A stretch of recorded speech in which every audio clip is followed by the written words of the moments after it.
It's Lil Baby. Welcome to episode 28 of Conversations with Chai. I'm your host, Ihram Chowdhury, aka Lil Baby Ram Ram. And today, I was joking around earlier. I was like, yo, my therapist dropped me, so I had to have like the most expensive therapy session and get the bang for my buck. I have Israa and Sadaf back with me. Hello. Hi, guys. Hi. Yo, I was so excited to put this together. Once I found out that you guys both knew each other, I said it, I think, right after. I was like, oh, we're going to do this. So I'm glad you guys are back. I'm excited to be here. No, and I'm excited to jump into all the things that are wrong with you right now. I was like, I'm going to treat this like a full-on therapy session. But no, we were talking a little bit earlier, and I was talking about just like how my like work dynamic in terms of like viewing my brain in like my current workflow. But while I was like thinking about that, I like usually tie that emotion somehow gets tied back to like a little bit of feeling like guilty. And that's where a lot of those conversations with y'all end up being. Because I do feel like a certain like level of guilt in my life. Yeah. And I don't get it. You don't get it? Tell me more. What do you mean by that? Tell me more about this. So this is the therapist answer. Just tell me more. I think like when I think about like the things that I'm like doing, whether in terms of like work and things like that, and even like doing something like this pod, I feel like guilty because I feel like I like owe something to my friends, my family, like myself for not taking like those things of life like a little bit more seriously and running with like a dream, if that kind of makes sense. Because I was talking about how like the typical person, it's like hard for me to care about like my regular corporate 9-to-5 job. And I think that is like a little bit of a hindrance. Yeah. Right? Yeah. And I do feel guilty about that. Yeah. But I don't get. You don't get why? I don't get why. Well, feeling guilty is like a fully natural human experience. And oftentimes we feel guilty when we feel like we're doing something wrong. Right? So there might be a part of you that feels like you're kind of moving away from the traditional path. And because you've been kind of conditioned to believe that the traditional path is the right way to live, you feel like you're doing something wrong. And that kind of brings up guilt. It doesn't necessarily mean that it's true, but you know, it's just like a feeling that we have when we feel like we're doing something wrong or we did something wrong. And so you want to act to kind of alleviate that emotion by overcompensating in some other part of your life. But I think it just means that, you know, you're a human person who is experiencing human things. Sorry, go ahead. I was going to add, I agree with what Israa said. Guilt is an emotion that should be treated as an emotion, as a very natural, normal thing that we all feel. And it's a data point. We don't have to always take an emotion and then try to get rid of it really fast. Or it is good to understand it, but we don't have to get rid of it. We don't have to replace it. We can sometimes just say, I'm feeling guilty, and use that as a data point about what's important to you. So kind of adding to what you were saying, if the guilt is stemming from, I'm disappointing someone or I'm not putting out work that's good enough, that's probably more important to dive into than why am I feeling guilty? I want to stop feeling guilty. That's a great point. When you talk about like using that as like a data point for then establishing like a decision, right? Like, do you think that sometimes like our guilt can be like misfounded or like misidentified? Like the guilt isn't like something real? Because when we're saying like, hey, it's a data point, right? And you're saying like, hey, like the guilt is like an establishment of right or wrong, right? Internally. But what establishes like, what are those like right and wrongs, right? And are they like wrongs? So I think you have to kind of marry what we both said to answer that question. The guilt with the right or wrong can be a function of what you have been conditioned to think is right or wrong, right? So if you explore your guilt, like Sadaf is saying, you might then learn, wait, I actually don't believe that following a non-traditional path is wrong. So I can update my belief system and unlearn all the stuff that my parents have taught me. So it's less about right or wrong per se and more about like understanding where it's coming from. And this dichotomy of right or wrong is something that I think every therapist tries to like undo in anyone that we work with. People come in with this idea that traditional is it's not for me, or this isn't for me. I need to be creative because this is what I want. I need to follow this path because it's what my parents want. But there is usually a gray area in most things. So I try to avoid thinking about anything in these absolutes, like good and bad. Even with the emotion of guilt, it's not necessarily that you can say guilt is good, and it's not necessarily that you can say guilt is bad. It's how it impacts you that we need to like think about, because guilt is a moral emotion. It helps people decide if they want to do certain things, if they want to do a hurtful thing, if they want to do a helpful thing for someone. And then if that guilt makes them have better morals, for example, treat people better, guilt wasn't necessarily a bad thing. But if that guilt then turns into shame, that's what we need to be more mindful of, not just like the guilt itself.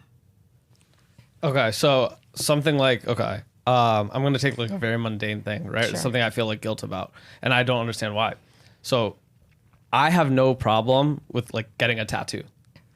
But for some reason, like there's like a part of me that feels like, I don't know, like guilty, whether it be like religiously, whether to like, I know like my mom wouldn't be a fan, right? But it doesn't let me go through with it. But I objectively have thought about it, and I'm all like, I want a tattoo. I have no problem with like whatever moral thing is with a tattoo, but I can't get rid of like that little feeling that's like, why do I feel bad and haven't, like that's like the only thing that I think keeps me from making that decision. So you asked a good question. Why do I have it? So what is that feeling? Like, why do I have it? Like, I think like the fact that like I know my mom wouldn't approve. Like, So that's one. You're worried about disappointing your mom. yeah, I think like I grew up like Muslim, right? And like I still am Muslim, so I know like certain like religious things So with two, that. religion. Yeah, right. So I guess I do know the whys. Yeah. But like I can't like. You can't let go of it. So it's interesting. I have the same problem. I have wanted the same tattoo since I was in grade 11. Okay. Okay. That's like 15 years ago. And you still I haven't? still don't have it. I've wanted the same damn thing. And it's the same reason, right? You feel like my mom specifically, I'd feel like she'd be a little disappointed. And she has no power over me at this point in my life, right? But I just wouldn't want to hurt her, right? And so there's that motivation. And so it's kind of, it's something that, again, it's just telling you something that you value. So what I'm hearing is you value your mom's feelings about this over your desire to have a tattoo. And maybe that shifts later on in life and your priority changes, and that's okay. But I think the guilt is just kind of telling you what your values are. First of all, we have to go get tattooed. That's going to be like, no, but so is that the rationalization I should just give myself, that right now I am valuing that more and just be okay with the fact that that might change? Why are you calling it a rationalization? A rationalization to myself, because I know like if I knew if my mom gave me like the go ahead, I would just go get it today. Yeah, same. Right? So like that makes me think that like, am I letting, because to this was like my mom has no power over me, right? Like I could just do it, right? Like they didn't want me to get like piercings, I just did it, right? But again, like that's why it feels like I'm rationalizing it to myself. I see. I think that sometimes if people want something that is being held back by something like a parent's approval, what I would do is I would think, how can I detach myself from this specific thing?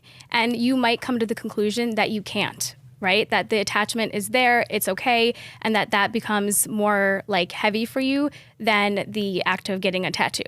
So that's kind of the inner work, the reflection and the self-awareness that we need to like cultivate to figure out, like almost like you're weighing your decisions, right? And maybe you get a temporary tattoo and you see how your mom reacts, or you see how you feel, right? Hiding it, for example, right? Or not hiding it. Or not and hiding seeing like what it feels like for you to actually have it. It's like tough though, because like obviously we're talking about like a decision like a tattoo, right? But then I like think about it for like larger things in terms of like my relationship to even like my parents, right? I don't know if it's like the inner South Asian in me, like, but there's like a need to like take care of. There's not a need. I think because if there was a need, I would just do it, right? But there's like a want to take care of like your parents. But then when you're like, I know when I'm not, I like feel like a level of like guilt. So then it derives like, what kind of decisions am I like leading into, right? Like I've like been running into that a lot, like on the practical side of like, obviously like your parents have like still like their like life events, family life events, and I've had to like miss a lot because sometimes it's just like not convenient to go. I have like work stuff in the city, it just doesn't make sense. But I'm all like, at what level? I do feel a level of guilt with that, right? But it's like, what level of responsibility should I hold, or is that just a cop out because I am identifying to whatever level I think that I have to give? Yes and no. I think that what this topic about, guilt when it comes to taking care of parents, I think among South Asians, that's very, very deeply rooted. That one isn't as easy as get a temporary tattoo, see how you feel. That is embedded in your culture, your family context, your upbringing, society, movies that you've probably watched growing up. I think that's very, very much rooted in you. And I think that evolves as you get older. And it's never like something that you have to like figure out. There's no necessarily like finality about it, especially in this stage, right? When your parents are independent, you're living separate from them. But I don't know, Israa, if you agree, but I think that's something that as South Asians, we like continuously like evolve with that thinking. And one more thing I'd add is, the list of like all these reasons why we feel this way. A really big and important reason is also love for your parents. So we don't have to vilify these feelings, right? It's okay to want to care for your parents. It's okay to want to respect them. It becomes a problem when you are actively, consistently disrespecting yourself in service of them. That's when we're going to have the resentment and family arguments. And, we see these things happen in our community all the time. But I think there is a lot of value in our communities, and there's a lot of beauty in, being with your family. And when it comes to things like, essentially what I'm hearing is, how can I not feel guilty for the decisions that I want to make? Yes. Right? That's what I'm hearing. But it exists on this spectrum. It exists on this spectrum of like the little things that you don't value as much, that might be like, if I have a tattoo, I don't have a tattoo, it's not the end of the world for me.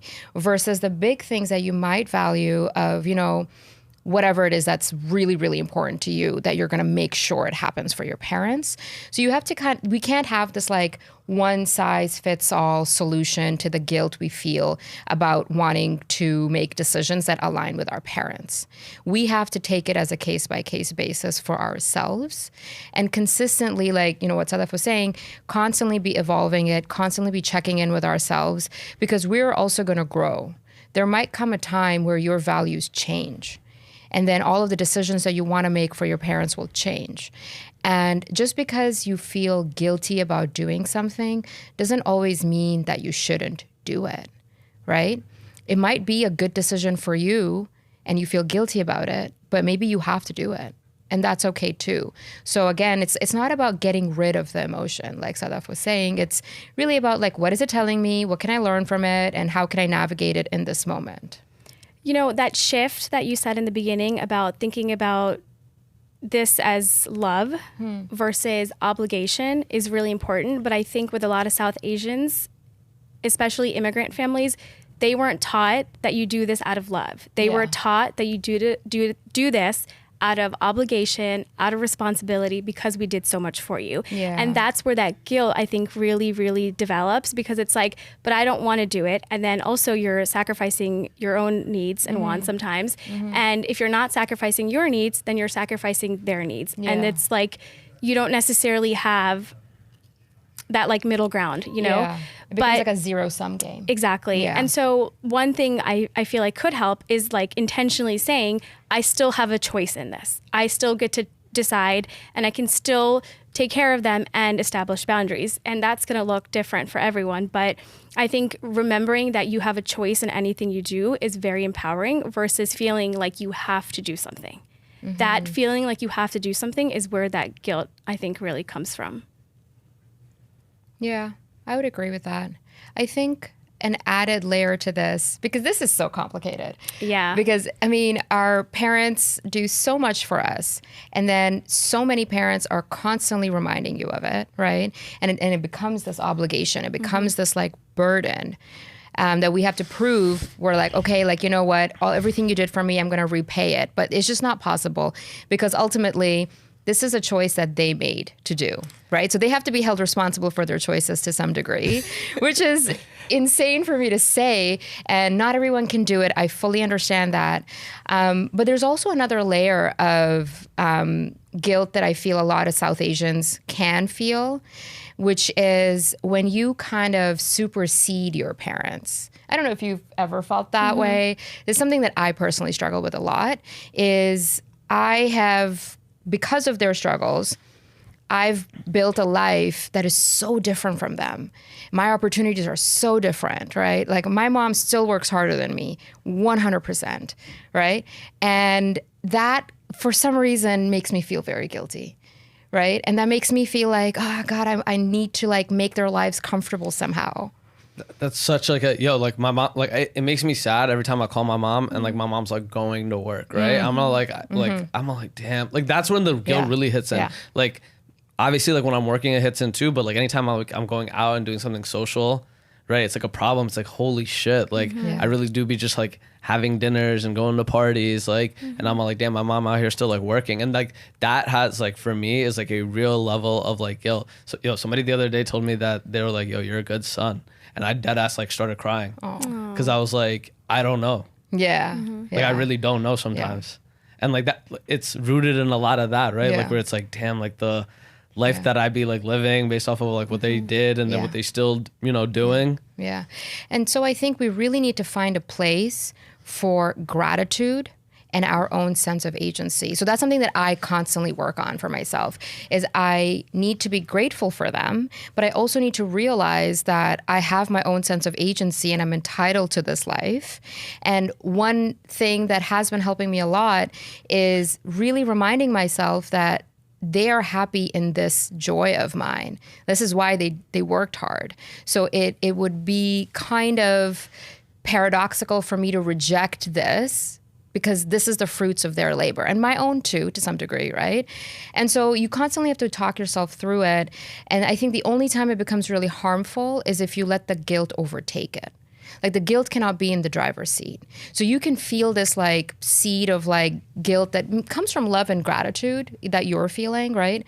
You can have it. It can be in the car. It can kind of, go along with you, but it can never be in the driver's seat, because then you're going to make decisions that are not in your own favor.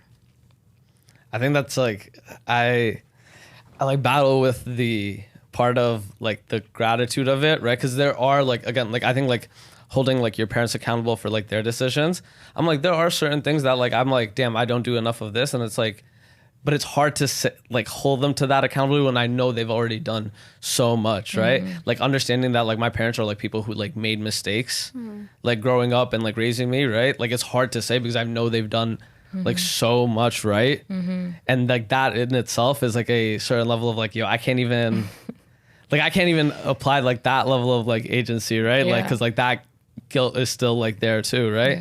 And I like wonder, we had this conversation, I think we had this conversation both times, you guys were on individually, about how much do we think that they understand that? Like what you're saying, right? I would love to believe that, right? Like that they're like, my happiness is like the thing that they're driving their happiness. But I wonder like tangibly how much they're thinking about whether I'm happy. Because a lot of times like the conversation is, you're not doing X, Y, and Z, and like those are their keys to like happiness. Yeah. So it's like, if I'm not doing that, do they even think that I'm happy, or do they think, you know what I'm saying? Like that's fair. That's a fair question. I think though the context in which they grow up probably has a big impact on that. And then the other thing that you said that I wanted to address is that if you're setting boundaries or holding someone accountable for anything, you're not going to see drastic changes overnight. When we're talking about something that's like centuries long, right? This responsibility, taking care of your parents, this is not a new thing. This is what their parents told them. This is what their parents' parents told them. So if we're trying to get them to unlearn something, or at least have more flexibility in that area, it's not going to be overnight. And so whenever you do set those boundaries, you have to do it in like these very small shifts. And manage your expectations. We've talked about this before. Yeah. Managing your expectations when it comes to something like this is really huge, because if you can recognize that, hey, I might implement the smallest boundary. I don't know how my parents are going to react. I'm not expecting anything drastic. You know, that's going to help you have less guilt because you're prepared for that. You're prepared for the fact that they might not take it well. But if someone hears something over and over again, that settles in with them way more than the first time they hear something after never seeing it before. Still hard conversations to have. Very difficult. Very difficult. But yeah, you have to start small. It has to be with the smallest things, like, I'm not going to go to this dinner party, this dawat, you know, and just like this one small thing. And I think when we talk about guilt with parents, we also have to be in a constant state of negotiation with them. Right. I think It's because it's like, what do I owe them back? Right. I mean, there's that, but you also can't make any declarations. And this is like, if you intend to have a semblance of a relationship with anybody, you can't just come in and declare something Like and demands. then come out. Yeah, you can't demand. You can't be like the Kool-Aid person, just burst through the wall, be like, this is what's happening, and then leave. Yeah, Right? yeah. You have to. I wonder. Did you watch a commercial recently? Why were you? That was the commercial you had. This is how we are dated not myself. Gen Z. The Kool-Aid commercial. Yeah, the Kool-Aid man. Yeah. Oh my goodness. I can't get that out of my head, but I follow what you're saying. You Like, can't you barge just in. burst in and be Yeah. like, this is my boundary and you must respect it, because that then it's a demand, like what she was saying.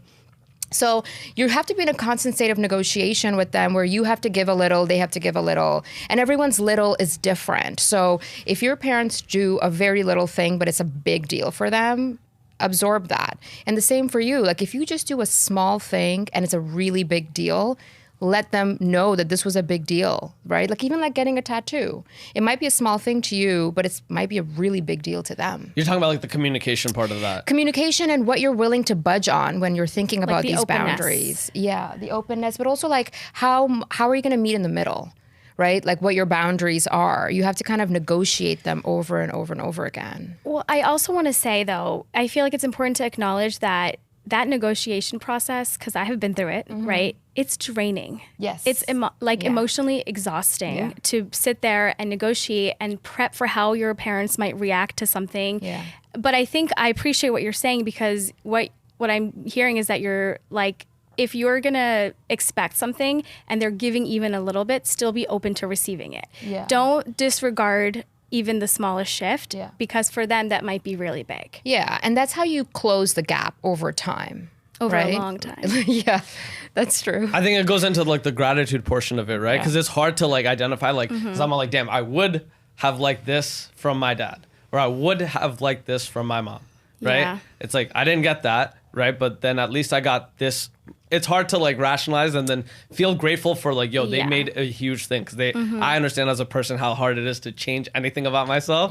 So it's like, for them, it probably is like tough, right? And again, the reminder that like our parents are people, and like, bro, my mom probably had me by my age, right? Yeah, Like, so which is wild. The unlearning from them is a lot different than unlearning from us, because we are like surrounded by mental health knowledge. We can go to therapy and openly talk about it.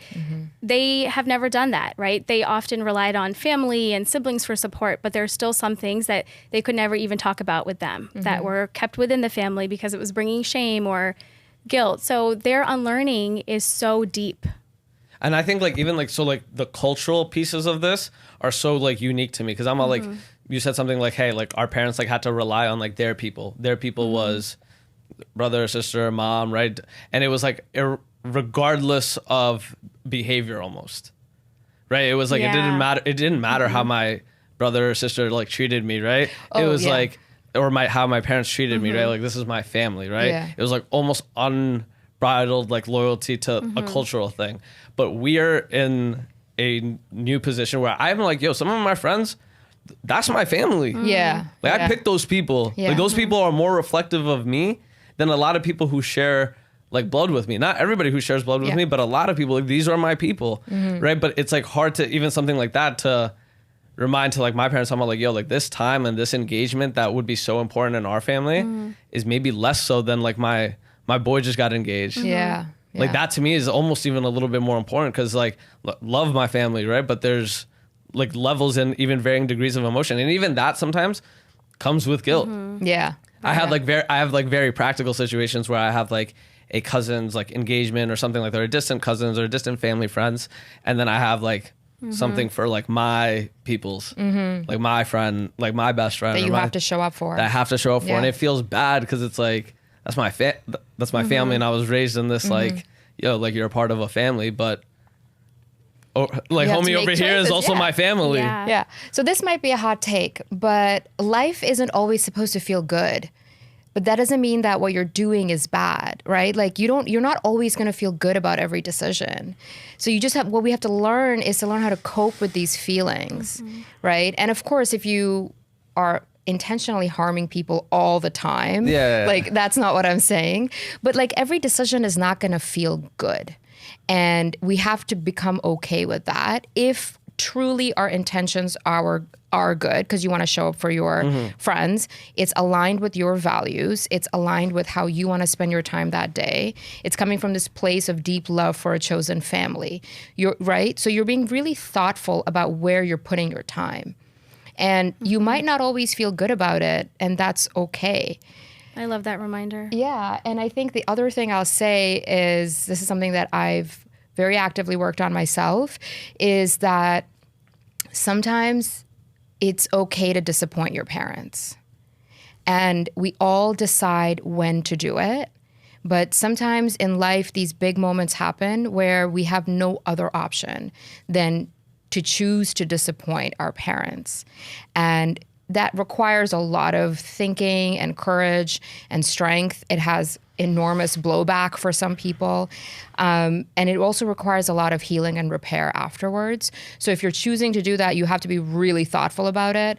But sometimes you just have no other choice, and that's okay, because even though we grow up in these very enmeshed communities, we do have to individuate. We must individuate to become our own people. And we see this in like interracial or interreligious marriages in our community. We see this in whether you want to get married or not, right? We see this in whether you have children or not. There are moments in life where you have to disappoint your parents. And the other way around too. Oh, They're going to disappoint you too. Yeah. I wasn't even thinking of that, but thank you for bringing that up. Well, especially as It's so adults, important, right? yeah. I think when we're kids, parents disappointing you, it's like, a very big deal because you're a child. But as we get older, we still have to remember that our parents still have the autonomy, that if they choose to hold on to old beliefs and traditions, they can. Yeah. We don't necessarily have to change their mind. But I think I really like that you said just like compromise and meet in the middle where you can, and at least have those conversations. But unfortunately, among South Asians, especially immigrant families, I don't think that there's always this safe space for those conversations to have. No. And when they do disappoint them, I think sometimes the consequences are so intense. Yeah. And then that's when the guilt happens. And then the problem with that is the guilt turns into shame. And shame is actually harmful for you, for your physical health. Yeah. But the creating part, I would say like two responses to like that like stood out to me was the creating the space, kind of like, oh, look, I've surpassed my parents or whatever you wanted to phrase it, right? Yeah. I would say that responsibility then falls on me.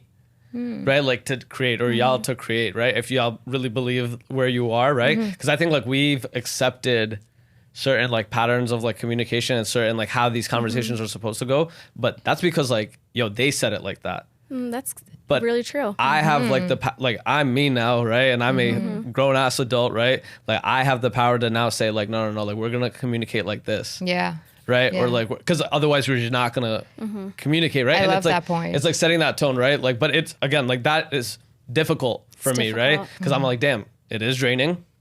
It is an effort thing. But I'm all like, damn, like the relationship that I have with my parents, it was their responsibility from age 0 to whenever. Right. Yeah. But at this point, the relationship that I choose to have with my parents, it's kind of on me now. I agree with the point that we can actually kind of mold the way these discussions happen. Absolutely. But on the flip side, we also have to know who our parents are, right? If your parents are really the kind of parents, and there are parents who are like this, they really are not, like they're like, I said this and that's it. Like they are just the type of parent who Stubborn. doesn't, doesn't listen or doesn't want to move or doesn't want to budge, then it'll be very hard for you to even use all of these skills that you have now as an adult to move them. But then you have to choose how you're going to move forward. But my response to that, because I've heard a lot of and I have like the privilege of having parents who are so receptive. Like I've always given my parents like credit for that, but I've heard that feedback, right? Yeah. And my response to that would be like, okay, then you need to try a different approach, right? The same way that like you would have wanted your parent to, hey, he didn't respond to this, to adjust that approach, right? That'd be nice. You would hope that, hey, in adulthood and like, hey, I fixed that and I'm better than that. I can now manage this. Yeah. And I think the final piece to this is, at least in my mind, as we're having this conversation, the final piece for me is you have to, at some point, accept who your parents are. So if they're the kind of parents who will disown you if you get a tattoo, right? That's their hardcore belief. You could try like 7 different ways of adjusting your communication. Ultimately, they're going to say, you know what? I'm going to disown you if you get a tattoo. And so at that point, you then have to accept who your parents are and then act accordingly to how you want to relate to them. And so I think there is a sliver of the population where you could have multiples of conversations over like years, and they are so stuck in the old world ways that you will not be able to budge them. So then it falls on you, on how you are going to relate with them. So this is maybe my childish arrogance. I really think that I have to believe that the unconditional love part of it that I would hope for every parent-child relationship is the outlier or fixer to that issue. I don't think that there's nothing that like, if you really unconditional, we've seen it, right? Like, I'm not saying it's like the healthiest thing, but the most unconditional love, like people do the most absurd things. And I have to think that the love a parent has for their kid, I gotta believe that, right? Because like I gotta believe that for like I my hope parents that for too. everyone too. Yeah, I really gotta believe that for like Yeah. my parents, that like, yo, no matter what I do, like no matter what decision I make, that they like really like love me. Otherwise, like that's the only way that this relationship continues to function, right? Yeah. Because it's that belief that you had it for me, right? Regardless of how whatever mistakes y'all made raising me, like whatever mistakes I made being a son, right? But like all that is the only piece in that is my parents unconditionally love me. So when you say like, hey, are they too stuck in their ways? I would say like, if they it's hard, right? It's like see, the thing is like your parents may be those kind of parents, and I love that you have this kind of like enormously warm like safety net, but the reality is that there are people who don't have that. And that doesn't mean that their parents don't love them. It just means that their definition of love is very different. / maybe Conditional. Yeah. Right? Exactly. You're wanting unconditional. Yeah. But a lot of South Asian families, love is a very ambiguous, tough word. Love is responsibility. Love is caretaking. Love is cutting fruit. Yes. Israa always says that. Yeah. You know, It's my number one love language. Love is different. Love is sometimes. Bengali of you. That's so Bengali of you. It is. Cutting fruit. Yo, my mom every single time, like after she was done yelling at me, whatever, just some fruit. And like, it's always in like restaurant takeout containers. I don't know if that happens at your place, but at my place it's like the little restaurant where there's like pomegranate and papaya and if like it's mango, they really love you. then they really love you. Yeah. But sorry, you were making a really good point. No. I think I finished the point, which is that love is, we hope that it's unconditional, and maybe it is deep down, but it's dirtied with all these other things that they learned about love. Love is honor. Love is respect. And it is. Love is those things. Obedience. Yeah. It's discipline. It's not disappointing us. I love that you used the word dirtied. Like, I love that because that's what it is. I wasn't that deep, but you know what? I appreciate you noticing. Yeah. That's a nice word. I think that that understanding that like love looks differently for them is something that like I have to remind myself for like everybody, like outside of like parents, right? I think having these conversations a lot, I think like love ends up you have to really understand how that person views like love, right? Like from like your parents, because I realize like the things that like my mom does, like those are like her versions of like she really loved me. Yeah. To me, it may be annoying or Yeah. whatever, right? Yeah. But it's like her version of like, oh, like this is somebody I love. Right. And it's interesting because there's the 5 love languages that Dr. Gary Chapman created, and all of them are very different. It's like words of affirmation, gift giving, quality time. And so I think in the West, love is I love you. Yeah. Right? That's Yeah. like one very strong way. And I think in a lot of Eastern cultures, it's have you eaten? Yes. 100%. 100%. So, but who's to say that one is better than the other? How do you really then quantify how much love that parent has based on just the way they're expressing it? And I think that's like tough too, because like on a super transparent note, like I used to think that like, oh, like my dad, like because like he like loved me because he got me like the new PS Yeah. right? Or Yeah. he got me Gifts the new for you. video game, right?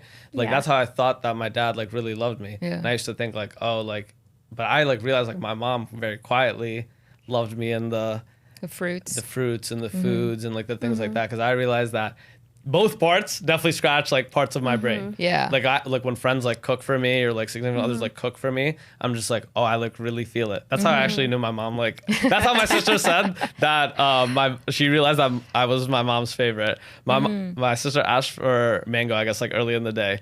My mom was like, oh, we're out. A couple of hours later, I asked for a mango. And my mom was like, yo, I got like one more, right? And then my sister looks across from the couch and was like, are you serious? Like, I asked for it a couple hours ago. Can we get new fruit? And then my mom was like, Is your sister older? younger. Oh, that's surprising. Younger. yeah. I just joke around. I'm not my mom's favorite. I can't be either of their favorite. My sister's like perfect, right? Like in the Yeah. sense of like Yeah. traditional, what they would want, right? My sister's perfect in that sense, but Aw, I'm I'm the rebel child. And I think, sorry, I'd like to go to the guilt conversation, right? That's like something I've always like felt, and this is why like I really wanted to have this conversation with y'all, is because I feel an unbridled like version of that. And I think like times like looking at it through the fact that I like love them. Like if I didn't love them, I wouldn't care, Yeah. right? Like it wouldn't matter to me. Like, and I have to remind myself that, but it's like tough because I think a lot of times any decision I make, and it's made me like less effective, which is why, more importantly, why I wanted to have this conversation.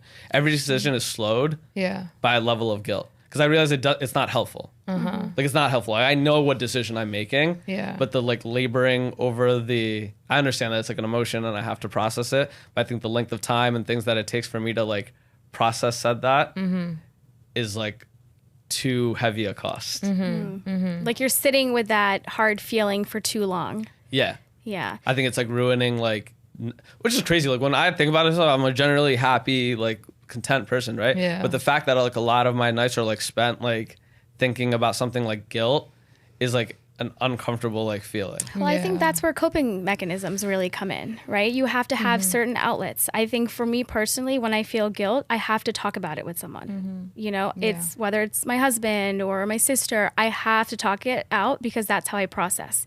And even through just talking, no one is really giving me advice. Maybe they're just listening. What I'm doing is I'm organizing my thoughts and I'm figuring out what weighs more.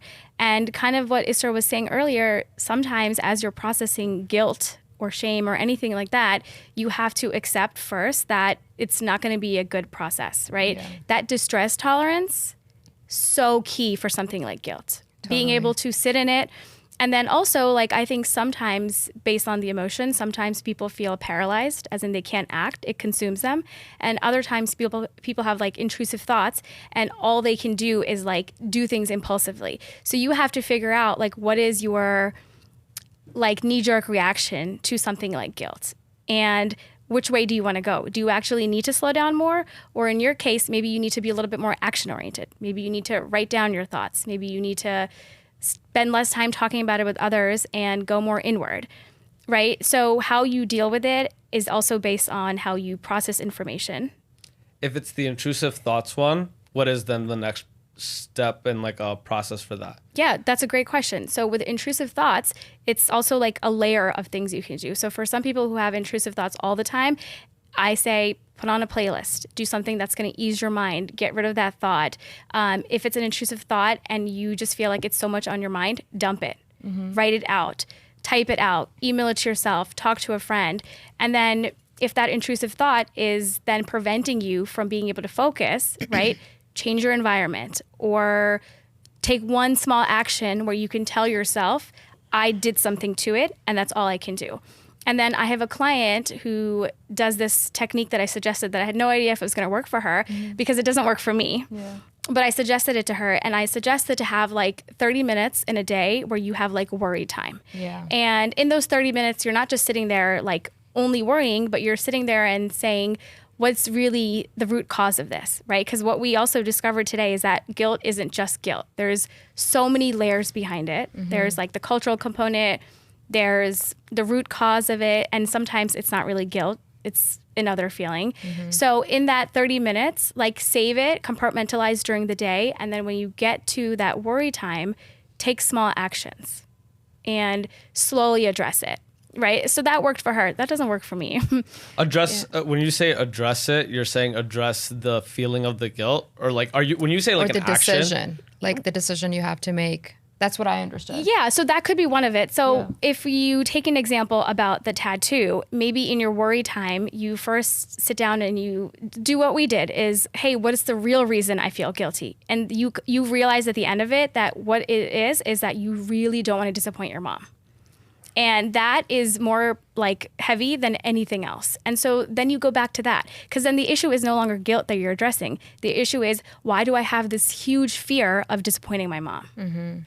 And do you see what I'm saying? You basically take this macro thought or this emotion or experience and you turn it into micro thoughts, emotions, and experiences. Break it down, make it a little bit more digestible. Less overwhelming. Yeah. And easier to accept, because like you're just like, why am I guilty? Oh my God, I have no idea. And there's like this like cloud over you. But now you have this like very concrete focus. In this example is, I'm just worried about what my mom is going to say, right? Like, so like that kind of gives it some structure. But if you're kind of thinking about like, oh, I have to make a decision for work and now I'm just sitting on this because I'm like feeling guilty about my parents or whatever. Another thing that really helps is giving yourself a timeline. So we can stay in analysis paralysis forever because that feels more comfortable than actually dealing with the consequence of any decision that we make. Because of the bad decision risk. Exactly, right? And so then you're like, oh, if I make a mistake, that's going to be horrible. If I do this, it's going to be horrible. And so we can stay in analysis paralysis forever because everything is possible in that place. Because I could do anything I wanted as long as I keep thinking about it and I don't actually do it. So with folks who really can struggle with this like intrusive thought or rumination patterns where you're just going over in your head, give yourself a very hard cutoff. I'm going to worry time it for this week, 30 minutes a day. By Saturday, I have to make a decision. And you hold someone accountable with you and you're like, you have to do this, because I honestly, like, we could actually stay in analysis paralysis on important things for years. I really think that. I think that there's decisions that I've made and I've made them like way back. I just haven't been able to make the decision. And that's when I'm talking about it's like slowing. Yeah. Like when I know what the decision is already going to be, right? And it's like I'm just wasting my time, other people's time on understanding that no, this is done, because I've left like personal relationships, business relationships, and I knew before that it ended that I was done. So there I'm thinking that there's also like the fear of the consequence that's holding you back. It's not just guilt.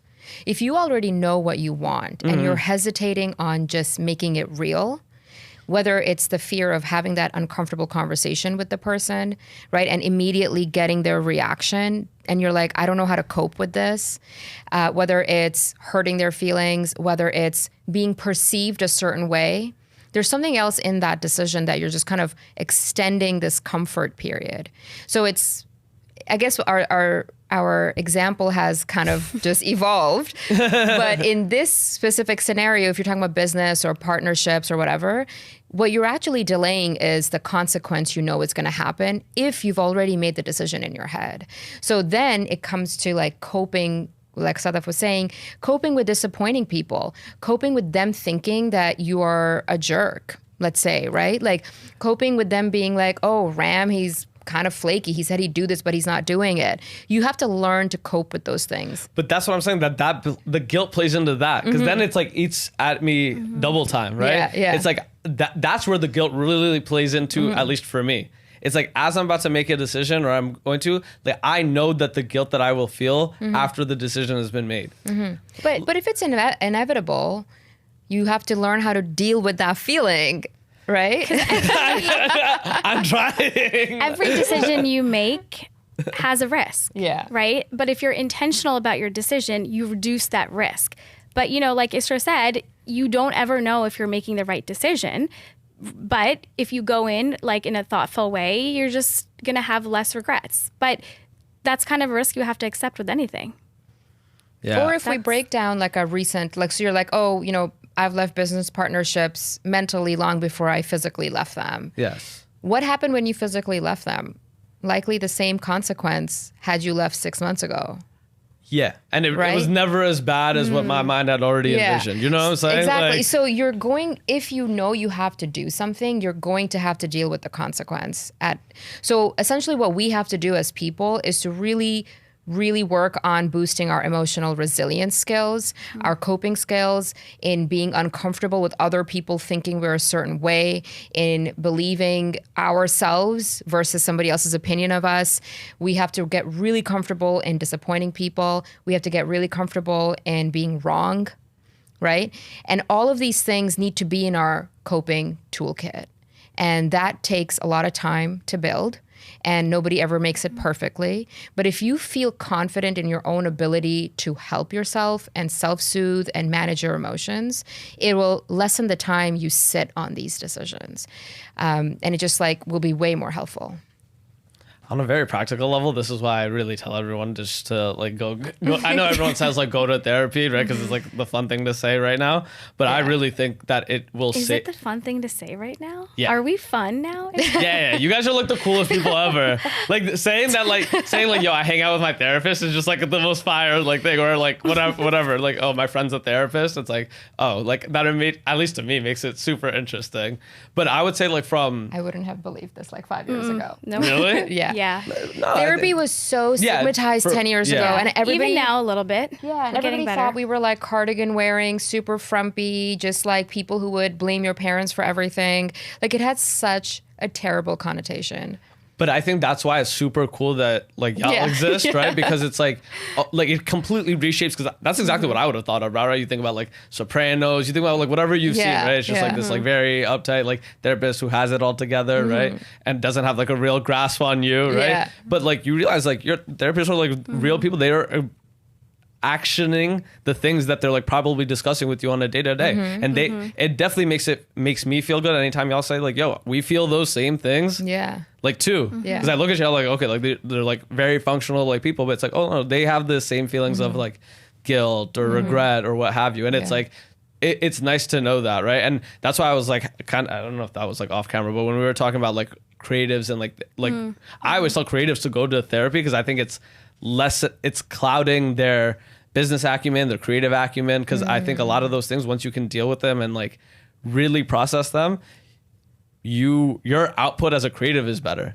Yeah. Yeah, it's a very good point. Like your output as a creative is better because Yeah. like we never get past like the initial stage of anything in our like minds. I would say like as a creative, like in what I do, right? Like being able to like challenge myself to think even deeper as something as what I would like you would think originally, like, oh, like they're just gonna tell me what to do, that's it. But to understand that even that has layers of complexities that I have to like make better, right? But you only get better professionally and creatively when that jump happens, right? When you can think about things like, yo, there's even a deeper level to this. Like you're never, do you guys think that you're like done evolving as people? No, right? No. And I just want to say nobody has it together. I just really want to put it out there. Even Michelle Obama, if you read her book, she talks about it. Literally nobody has it together. And somebody like Michelle Obama was like, when I was like, damn, like Michelle and Barack had relationship problems. Like, and it's like so crazy to think about. Like, yo, they ran a country and they had relationship problems. Over the same stuff. Yeah, over the same stuff. Like the time. I caught her. Did you catch her Jay Shetty interview? No, I haven't watched it yet. I just thought I was like, oh, like they're just like people that are having like real, like that level of like relationship. And think about like, I think Barack had something in his bio, right? Where he was like, they were having money troubles. Like Barack wanted to run again. Right. Yeah. And I'm just like, think about how relatable of a situation that is, where a partner wants to do XYZ for their career, but you're trying to, like, that's a very real thing that not every person, but a lot of people face. And it's like, oh, like, we all have Same problems.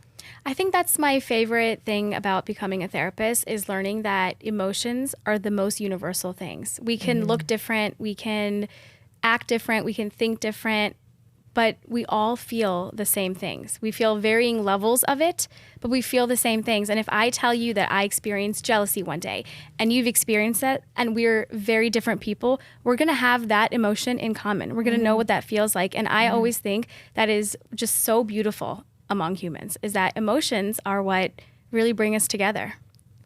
feeling on that level and understanding that, although like really good for us to connect, makes it like harder on a very practical life to life level, right? Because like I find myself like, it's hard to be like one or the other, to care and to like not care at all, right? Obviously, like it's in the middle, because like when you feel everything, like I've like thought about that, like when it comes back into like guilt, I think about every person's emotion relating to whatever decision I'm making or whatever thing is happening, because I really feel like they're like, I really feel their like perspective on it. Like empathy? Empathy. You feel like you're an empath?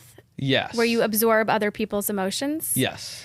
I think that's where personal boundaries really come in. Yeah. That like almost separation of yourself from the other person's self, because empathy is such a good trait, right? Whenever people are like, I feel too much, I'm always thinking like, it's good. You can put yourself in someone's shoes, but I think learning how to have two separate entities and like view them as separate entities is a very, very useful tool to add to your box. Yeah. Like you can feel like you can know what it feels like to be in someone's shoes, but you have to get out of them. You can't stay in those shoes forever. Like get back in your shoes. Yeah. And that's where the skill of like disappointing somebody because you need to make a decision for yourself comes into play. Because we just can't, like, I think like people who are empaths have a really hard time in disappointing other people because they care about them so much. Or they'll be like, I would be so disappointed if somebody did this to me. And so we really have to like prioritize whose emotions matter, because we can't give the same priority to every person's emotion in our life. You walk into a room and if you're an empath, you're going to kind of feel everyone's emotions. So you really need to be able to prioritize who matters to you more. And that's your own value. It doesn't make you a jerk, right?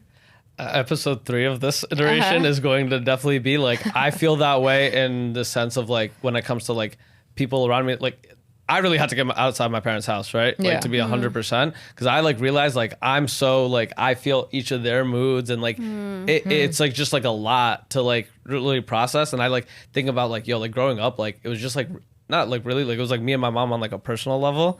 So it's just like all of my mom's emotions ended up being like how I felt about the day too, right? Yeah, and I don't think it was. I think I still struggle with like the separation of like those two things, not in just like my mom, like close friends, like very personal relationships. But I think we're wrapping up. But guys, appreciate y'all doing this. Of course. I know I usually end. Y'all have done the show before, but we usually do Call Your Shot. So Call Your Shot is not presented by Jungly, but up to y'all. Whatever y'all want to share. Next goal for the next year, 2 years, 3 years, something that y'all want to do. But yeah, guys, call your shot. Yeah. I can go first? Yeah, go ahead. I just launched a Substack newsletter community, and I would love for people to go there and read my writings because I just love writing. And Sadaf knows this. I have so many ideas and I need to put them into words, and I'm finally doing it. So just check it out. I love it. Is it mental health topics? Yes. I can attest that her writing is Thank you. excellent. Easy. Excellent. I don't usually read newsletters, but I will often read Isra's. My #1 supporter. Amazing. So Well, I guess I'll talk about a personal goal, which I've already told you, but I am really, really trying to be intentional. So I don't want to get to the end of the year and say, where did the time go? Because I want to try to be as present as possible. So then I can say, I remember this so clearly, as opposed to how did that happen so fast? And I still have lots of moments where I'm like, what happened? But I think that's just like something that's constantly on my mind, is to like live this slow and intentional life where I don't go back and say, I wish I paid more attention. how is that tangibly? Is that through writing goals, or are you like, when you say intentional, is it? Yeah, great question. For me, it's slowing down. I am a mile a minute. Even sometimes if I'm like in a rush, I'll stand at my counter and I'll have lunch. I'll stand and I'll have my tea, So just reminding myself that I can sit down for even if it's 1 minute and enjoy my tea, or I can move away from my desk to eat lunch, but really slowing down. If I'm texting someone, I don't need to go like this. I can actually just take a minute, think about it, and send it. And it has less to do with being impulsive, but more just being so present in the mundane. Versus, people are always saying be present for the big things, but really I think it's the little things. So that's my personal goal. I love that. Yo, I'm charging my insurance for this session. This podcast is getting booked to my insurance.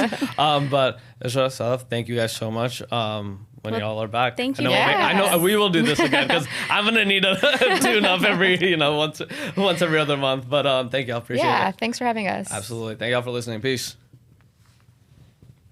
Yeah.